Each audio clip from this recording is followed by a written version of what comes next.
નમસ્કાર વિદ્યાર્થી મિત્રો, આપ સર્વે વિદ્યાર્થી મિત્રોનું સહૃદય હાર્દિક સ્વાગત છે તમારી મનપસંદ યુટ્યુબ ચેનલ બેસ્ટ ઇન એજ્યુકેશનની અંદર.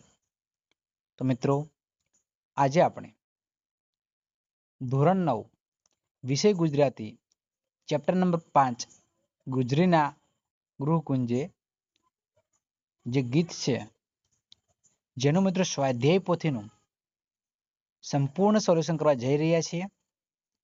તો વિદ્યાર્થી મિત્રો, વિડીયો તમારા લાસ્ટ સુધી જોવાનો છે. જો મિત્રો વિડીયો તમને પસંદ આવે તો એક લાઈક પણ કરવાની થાય છે. તો તમે જોઈ શકો છો, પ્રશ્ન નંબર 1 છે, ગુર્જરીના ગોકુંજે કાવ્યના આધારે ગુજરાતના ગૌરવ દર્શાવતા મુદ્દા લખો. તેની અંદર તમે સમજૂતી સાથે મુદ્દા લખી શકો છો. ત્યારે પ્રશ્નો છે, ગુજરીના ગૃહકુંજે કાવ્યના આધારે કવિના વર્તન પ્રેમ વર્ણવો. તો મિત્રો વર્તન પ્રેમ તમે જોઈ શકો છો.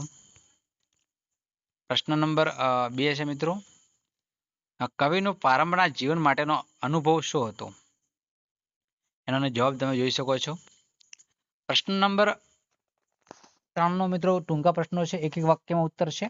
ગુર્જરના ગૃહકુંજ કાવ્યના કવિનું નામ સુંદરમ છે. પ્રશ્ન નંબર 2 છે, ગુર્જરીના ગૃહકુંજે કાવ્યનો સાહિત્ય પ્રકાર તો મિત્રો ગીત છે. સુંદરમ કોનું ઉપનામ છે? સુંદરમ ત્રિભુવનદાસ પુરુષોત્તમદાસ લુહારનું ઉપનામ છે. ગુર્જરીના ગોકુંજ કાવ્ય કવિના કયા કાવ્ય સંગ્રહમાંથી લેવામાં આવ્યું છે? તો ગુર્જરીના ગોકુંજ કાવ્ય કવિના વસુધા કાવ્ય સંગ્રહમાંથી લેવામાં આવ્યું છે. પ્રશ્ન નંબર 5 છે, ગુર્જરીના ગૃહકુંજ કાવ્યના કવિનો કેવો અનુભવ નથી થયો? ગુર્જરીના ગૃહકુંજ કાવ્યના કવિને કેવો ભર ઉનાળે તાપ્યા નહીં સગડીઓ અનુભવ થયો છે. પ્રશ્ન નંબર 6 છે, આંખ અમારી ખુલી અહીં પહેલી કવિ કહીએ કવિ શું કહેવા માંગે છે? આંખ અમારી ખુલી અહીં પહેલી કવિ અહીં જન્મ થયા હતા. પ્રશ્ન નંબર 7 છે, જીવનની નિષ્ફળતા અને સફળતાનો ઉલ્લેખ કયા જોવા મળે છે? તો જીવન જંગે જગતે ભમ્યા ઉલ્લેખમાં જોવા મળે છે. ત્યારબાદ જીવનરૂપી યુદ્ધમાં કવિ કયા ભમ્યા હતા? તો જીવનરૂપી યુદ્ધમાં કવિ કર્યા જગતમાં ભમ્યા હતા. પ્રશ્ન નંબર 9 છે, ગુર્જરીના ગૃહકુંજના કવિ સમગ્ર વિશ્વમાં ભમ્યા પણ કોને વિસર્યા નહીં? તો કઈ સમગ્ર વિશ્વમાં ભમ્યા ગૃહ માયા, જન્મભૂમિની માયા ને વિસર્યા નહીં. ગુર્જરીનું ગૃહ એટલે કોનું ગૃહ? તો ગુર્જરીનું ગૃહ એટલે જ્યાં ગુજરાતી ભાષા બોલાય છે એ ગુજરાતીઓનું ગૃહ. ગુર્જરીના ગૃહકુંજે કાવ્ય કયા રાગમાં સ્વરબંધ થયું હતું? તો ગુર્જરીના ગૃહકુંજે કાવ્ય કાફી રાગમાં સ્વરબંધ થયું હતું. પ્રશ્ન નંબર 4 છે, અહીં અમારા ખાલી જગ્યા કેરી વાદળીઓ વર્ષેલી યૌવને. ગુર્જરી ગૃહકુંજ કાવ્ય કવિના ખાલી જગ્યા સંગ્રહમાંથી લેવામાં આવ્યું છે. એ મિત્રો તમારે કોમેન્ટ બોક્સની અંદર કોમેન્ટ કરવાની થાય છે. પ્રશ્ન નંબર 3 છે, વિશ્વવાડીએ ખાલી જગ્યા સુફલિત કરવા નસ નસથી રસ અર્પ્યા છે. વ્યાકરણ છે, ગુર્જરી તો ગુર્જરી છે, પૌરુષ એટલે પૌરુષ છે, વિશ્વવાડી એટલે વિશ્વવાડી છે, ગ્રહ માતા એટલે ગૃહ માયા છે. ગૃહ માયા મિત્રો લખવાનું છે. ગુર્જરી તમે મિત્રો ધ્વનિ છૂટકો પૌરુષનો જોઈ શકો છો, ગૃહ માયાનો જોઈ શકો છો, ગ્રહ માયાને પણ શું આવશે? ગૃહ માયા. જે અહીંયા ત્રીજા નંબરમાં ઓપ્શન આમ આપેલું જ છે, તમારે સેમ લખવાનું થશે. ગુર્જરી સંજ્ઞા ગુર્જરી છે,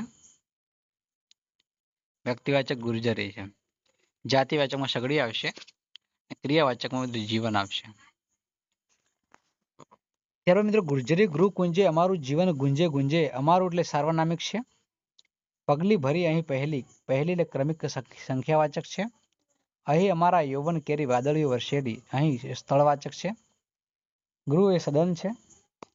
કોકિલ એટલે કોયલ છે. ધન એટલે મેઘ છે. પૌરુષ એટલે મર્દાનગી છે. કુદરત એટલે પ્રકૃતિ છે. તન એટલે શરીર છે. નસ એટલે નાડી છે. જંગ એટલે યુદ્ધ છે. અમે ભમ્યા અહીંના ખેતરોમાં. સર્વનામ આવશે પુરુષવાચક સર્વનામ. પ્રકાર લખી શકાય મિત્રો, અને સર્વનામ પણ ઓળખી શકાય. અમે એક સર્વનામ છે. અહીં શિયાળા તપ્યા સગડી, જે અહીં છે સ્થળવાચક છે. સમૂહવાચક શબ્દ સમૂહ માટે એક શબ્દ છે. શિશિર પાનખર પછીની વૃક્ષોને નવ પલ્લવિત કરનાર ઋતુ છે, વસંત છે.